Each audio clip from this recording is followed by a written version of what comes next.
The Bear and the Travelers. Two friends were walking through a forest. They promised to stay together throughout the way. Suddenly they heard a sound in the bushes. Something was approaching them. It was a huge bear. Both of them got scared.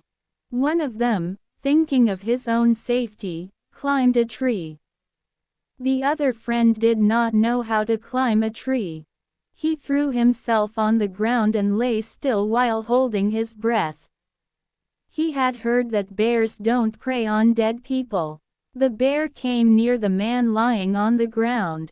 He sniffed his ears and slowly walked away. The man on the tree came down. He jokingly asked his friend, "What did the bear whisper in your ears?" The other friend replied, "The bear told me to never trust someone who deserts you in need."